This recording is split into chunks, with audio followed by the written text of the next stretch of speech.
आपण पाहताय महाराष्ट्र खबर न्यूज। या बातमीचे प्रायोजक आहेत Shri Ganesh jewellers and Saraf products Pune.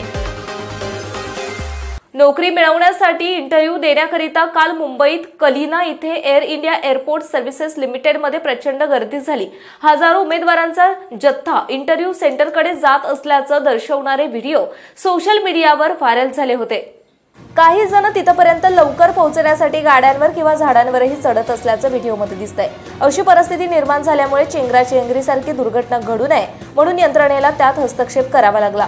Air India airport सर्व्हिसेसने 2216 रिक्त पदांवर भरतीसाठी वॉक इन इंटरव्ह्यूची जाहिरात दिली होती।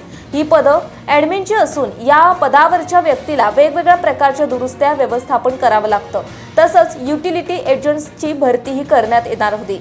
28 जून रोजी प्रसिद्ध झालेल्या अधिसूचनेत असं म्हटलं होतं की air India air transport services limited रिक्त पदांवर भरती करणार असून भविष्यात रिक्त होणाऱ्या असलेल्या जागांसाठी वेटिंग लिस्टही तयार केली जाणार आहे। त्यासाठी दिलेल्या पात्रता निकषांमध्ये बसणाऱ्या भारतीय महिला किंवा पुरुष अर्ज करू शकतात। निवड झालेल्यांना 3 वर्षांच्या मुदतीसाठी मुंबईत काम करावं लागेल। उमेदवाराच्या कामगिरीनुसार 3 वर्षांनी कॉन्ट्रॅक्टचं नूतनीकरण केलं जाईल असं त्या अधिसूचनेत म्हटलं होतं।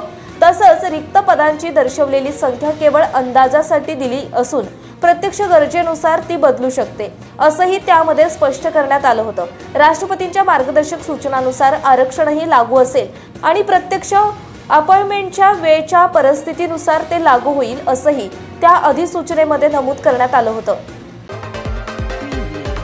आपण पाहताय महाराष्ट्र खबर न्यूज। या बातमीचे प्रायोजक आहेत Shri Ganesh jewellers and Saraf products Pune.